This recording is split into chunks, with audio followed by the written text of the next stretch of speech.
the reality of the ultimate sacrifice hits so close to home.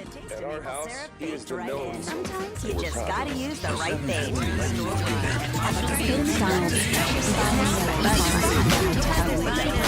Hey everybody, welcome to That Voiceover Podcast. This is Michael Greco, and this week I am interviewing Bill Holmes, who has been a working voiceover actor for over 25 years and a director for 15 of those.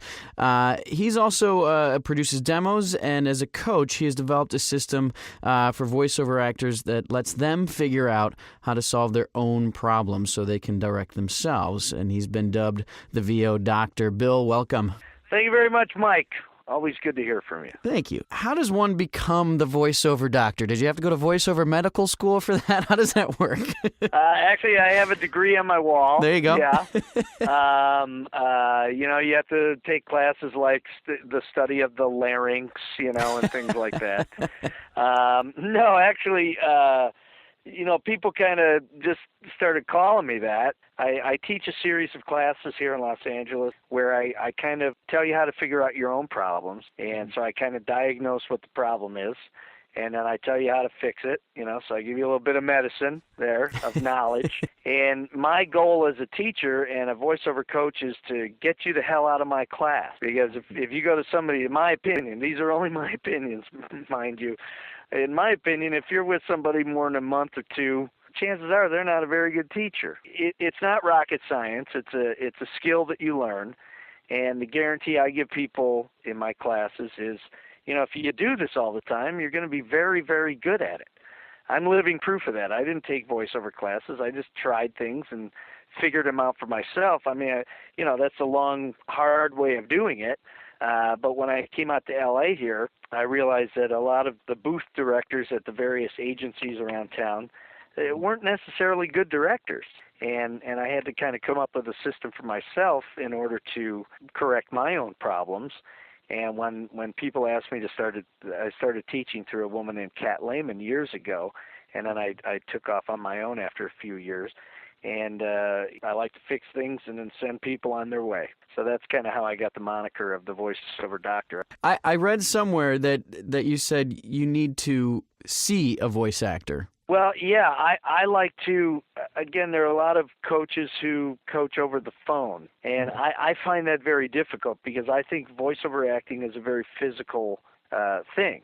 I kind of like to see your face, and I kind of like to see what your body language is. And, I give directions like, put a little more shoulders into it, kind of shrug a little more, things like that. And people make fun of me for a lot of those physical directions, but when you do something physical in the booth, we will hear it via the microphone, What a lot of people, especially first-time people, just starting out in voiceover, what they don't realize is you're not taking a voiceover class, you're taking an acting class. And you're just applying all your basic rules of acting, and you just happen to be talking to a stick.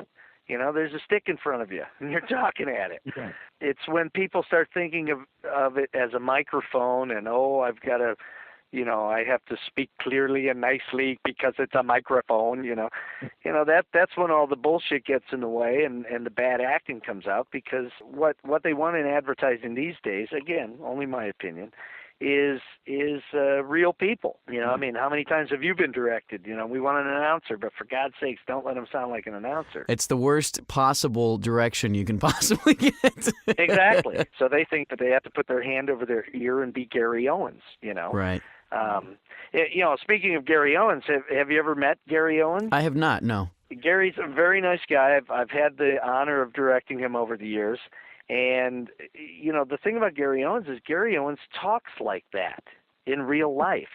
He's like, "Hello, Bill. How are you? Good to see you." As a young actor, when I came out here, I thought, "Oh, well, that's why the guy does all those jobs. He actually sounds that way." And it kind of helped teach me. It's like, so I'm just gonna be myself. I guess I'll just be myself. And ever since I said that to myself way back in Chicago when I knew your father and he was helping me out with my career, I've never stopped booking after that. Once I stopped trying to be something I wasn't, I started booking a lot of voiceover work, and I thought, oh, okay, I'm just going to do this. It's so much easier. Along with the physicality, you would say that you can't just be a good voice. You also have to be a good actor. Yes, yeah. In fact, I would put the acting above the voice any day, because I've been teaching quite some time out here in LA, and I always have people call me cold at my studio, and they go, can you listen to me now? Do I have a good voice? Do you think I can make money at this? Well, in my opinion, anybody can make money at this.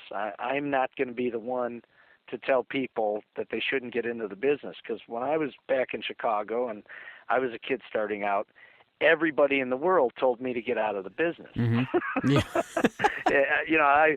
I like to say that I've been thrown out of some of the best acting schools in the country. Yeah. Every agent in Chicago said, get out of the business. And had I taken that advice, I wouldn't have had this 30-year career that I've had. For me, especially with voiceovers, but in all acting really, if you're having a good time, you should keep doing it, because in time, you're going to become very good at it. And as long as you're having fun, hang in there and just keep knocking away. But, go get a waiter job, go get a limo driving job, do the jobs you need to do, to sustain yourself, work in a hotel and hate it the rest of your life, you want to do those jobs so you're feeling good about yourself and you're not desperate for money, because if you go into the audition to get the job, I can almost guarantee you're never going to get the job, Yeah. The guys who work all the time are the guys who walk in and they knock out 2 takes and they just walk out, and I'll say, do you want to hear that back? And they're like, nope, we'll see ya. I got to go to lunch.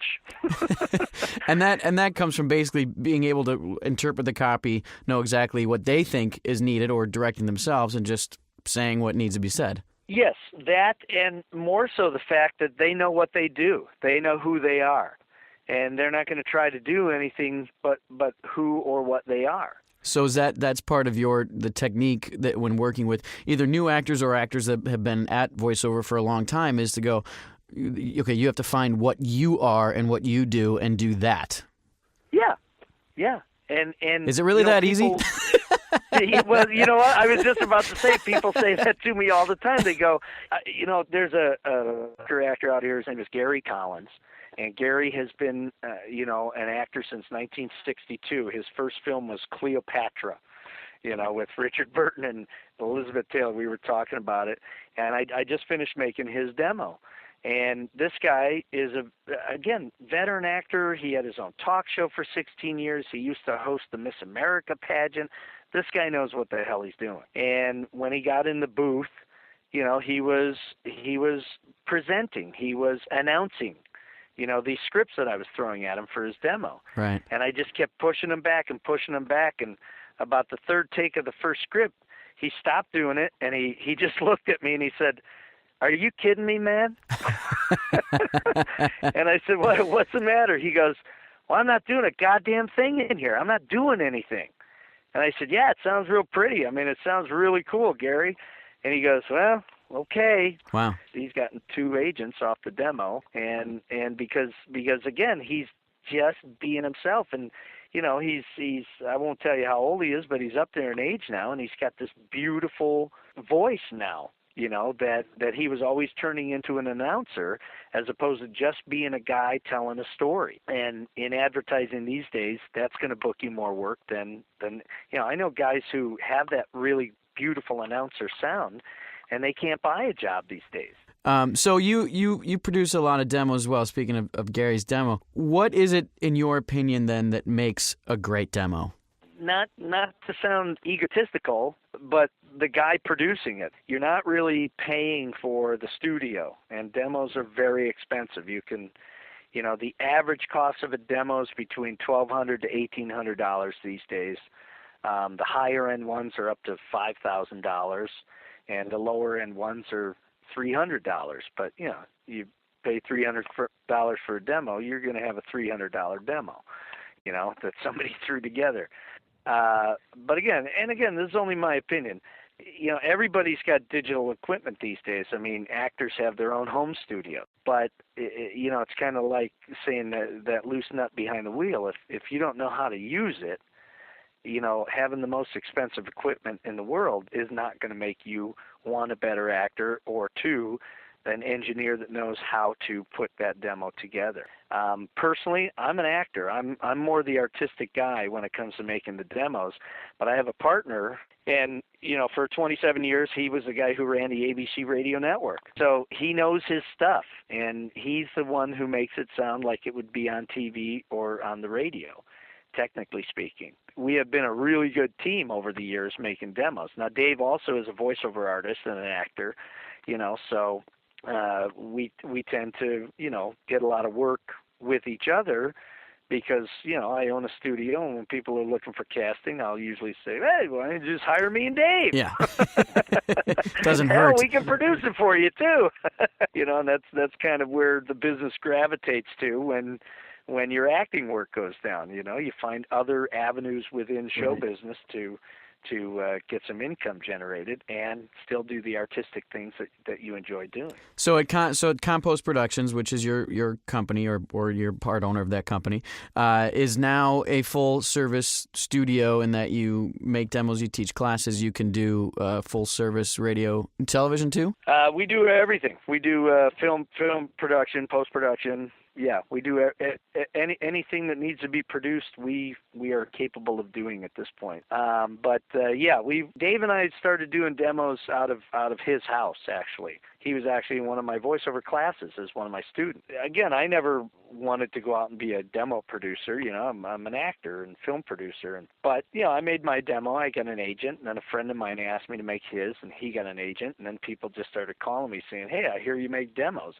We're going to throw a lot of money at you if you make my demo." And I'm like, hey, I like money. Let's do that, So as the years went on, the price went up because of our reputation. And, people seem to be having a lot of success with our demos.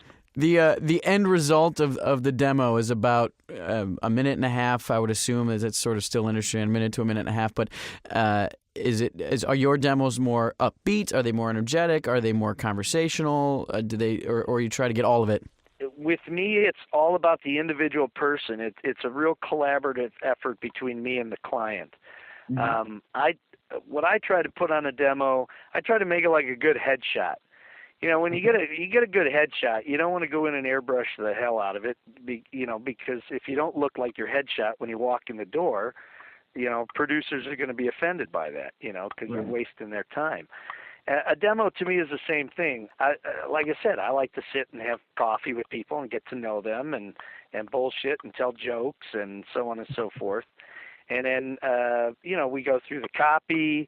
I like people to bring me copy because, especially if it's a cold call, they know what they do better than I know at that point. And until I get to know them, at least that gives me a jumping off point of where they think they should be with the demo. You know what I mean? And again, I'll throw the copy at them and go, here, read this for me. And if I don't like it, I go, yeah, no, you don't do that well. Let's move on to this one, And so we kind of zero in on what people do that way. I like to say I'm kind of like the Sundance Kid. I gotta move when I shoot. Otherwise, if I stand there and shoot, I can't hit the target, And even when I'm making demos, I really never know what a demo is going to turn out to be until I meet the people and see what they bring to the table. If the better demos, in my opinion, that we make are the ones where people bring a lot to the table. They give me more than I need. And the demos that, they're good demos, they turn out all right, are the ones that people say, well, you just pick the scripts for me and let's go. And I'm like, well, yeah, I can do that, but then it becomes a little formulaic, It's like I'm looking for originality. And if you don't have any originality when you come to the table, then your demo's not going to have a lot of originality. All right, well, our guest today was Bill Holmes. I want to thank him for coming in. Bill, you got something coming up at Compost Productions in May, is that correct? Yes, we do. We have a little class here. It's called Margaritas, Mojitos, and Microphones. And I have 2 guest directors come in. It's limited to 14 people. And so you're 7 people at a time in 2 different studios. And Bradford Bricken, He's a Los Angeles-based agent from Special Artist, is going to be a guest director, and a really fine actress and voiceover coach, Mary Weiss. I believe you can hear her right now on the Intuit commercials. She is going to be also a guest director, and we serve margaritas and mojitos all night long. Perfect. Well, Bill, thank you very much for being with That Voiceover Podcast, and we will talk to you soon. Thanks a lot, Mike.